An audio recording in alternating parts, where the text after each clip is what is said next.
Jacinthe Côté de l'Espace Verte et Anne Côté. Aujourd'hui, pour la Semaine nationale des véhicules électriques, l'Espace Verte vous présente une capsule sur l'électromobilité. Aujourd'hui, je vous amène à la découverte des véhicules électriques. Si c'est d'abord pour des raisons écologiques que je me suis tourné vers les véhicules électriques, c'est aussi pour devenir plus indépendant énergétiquement. En effet, le Québec est un grand producteur d'hydroélectricité. Je me disais, pourquoi pas rouler avec notre énergie produite chez nous? Concernant la recharge, elle peut bien sûr se faire à la maison. Elle peut aussi se faire sur la route en cas de grand déplacement et dans bien des cas, il est possible de se charger directement au travail. Il existe d'abord le type de borne qu'on appelle de niveau 1 avec une prise standard qui va se brancher là, dans une prise standard. L'avantage de cette borne-là, c'est qu'on peut l'amener partout avec nous où on va. L'inconvénient, c'est que c'est très long. La recharge peut prendre 20 à 25 heures.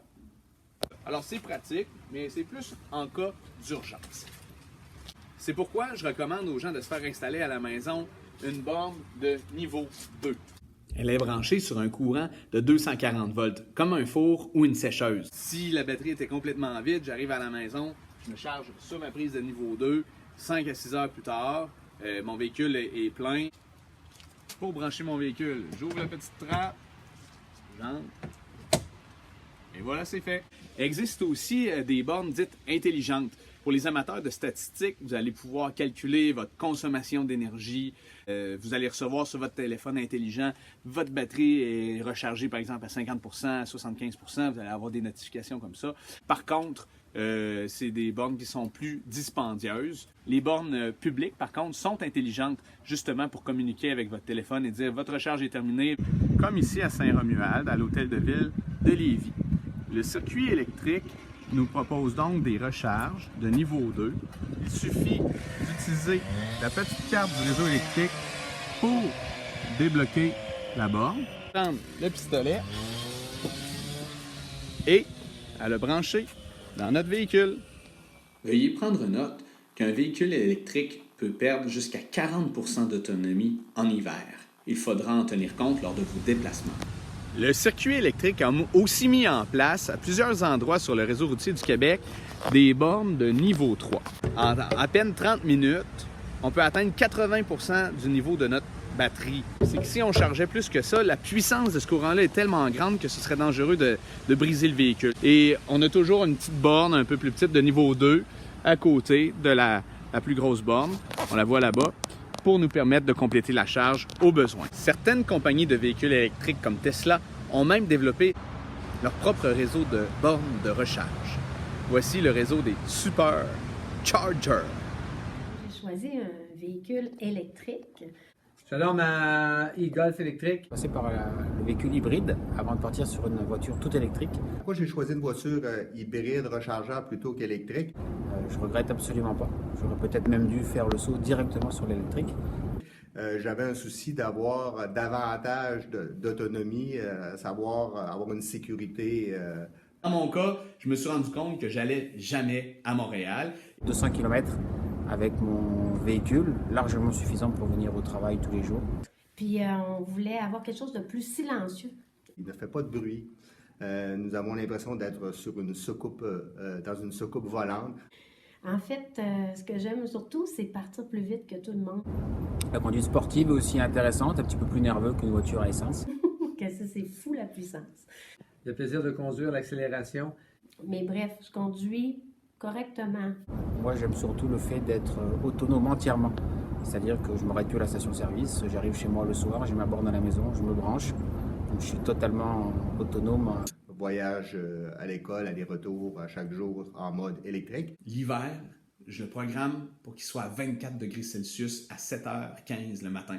Je le recharge 1 à 2 fois par semaine. Ça coûte beaucoup moins cher d'énergie. Et le côté économie. Merveilleux. Quelques dollars d'électricité par mois. J'avais cette préoccupation pour des raisons environnementales. Et oui. On veut être écologique. Je vous encourage fortement à rouler vert et à rouler électrique. Mes collègues l'ont bien dit. Qu'est-ce qui est vraiment génial avec les véhicules électriques, c'est le plaisir de conduire, les accélérations instantanées, mais aussi les fans de technologie vont apprécier les cockpits numériques et les écrans géants tactiles. Il faut que je vous dise, un des privilèges que nous avons, c'est de pouvoir utiliser les voies réservées au transport en commun à plusieurs endroits. Fabriquer un véhicule électrique, c'est plus polluant qu'un véhicule à essence parce qu'il faut produire les piles. La voiture électrique part avec une plus grande dette environnementale. Mais contrairement à la voiture à essence, elle ne pollue presque pas en roulant. Après 30 000 km, les émissions totales de gaz à effet de serre sont équivalentes. Elles marquent un point sur le climat.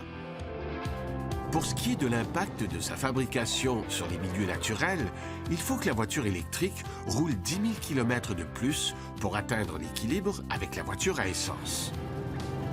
Pour la santé humaine, c'est au bout de 85 000 km qu'elle devient moins nocive qu'un véhicule conventionnel. Pour qu'une voiture électrique tienne ses promesses, il faut évidemment que l'électricité elle-même soit produite de façon écologique, ce qui n'est pas le cas partout. Au Québec, on est chanceux, on a de l'hydroélectricité, ce qui produit pratiquement aucun effet de serre. Dans certains pays où on aurait une centrale au charbon, ça ne sert à rien d'utiliser un véhicule électrique en espérant réduire les gaz à effet de serre qu'on émet, parce que la centrale au charbon, elle en émet énormément. L'électromobilité, si on le regarde en termes de véhicules individuels, ça ne règle pas les problèmes de congestion routière. Je pense qu'une meilleure solution, ce serait d'opter pour des transports en commun électriques. La Société des transports de Lévis, entre autres, offre des véhicules hybrides. La compagnie Auger, qui fait le transport scolaire, a un autobus qui est fabriqué au Québec, l'autobus Lion, qui est 100% électrique. En terminant, il faut savoir qu'un véhicule électrique ne nécessite pratiquement aucun entretien, à part faire une petite vérification des freins une fois de temps en temps. Il n'y a pas de changement d'huile, il n'y a pas de mécanique, tout est électronique, tout est électrique. Alors, on sauve aussi à ce niveau-là. En espérant que vous avez pu en apprendre davantage sur l'utilisation d'un véhicule électrique ainsi que son empreinte écologique, c'est pourquoi on se dit À bientôt pour une deuxième capsule d'information. C'est le réchauffement climatique qui nous fait bouillir la cervelle. Cette croissance frénétique, mélancolique qui nous harcèle. C'est le réchauffement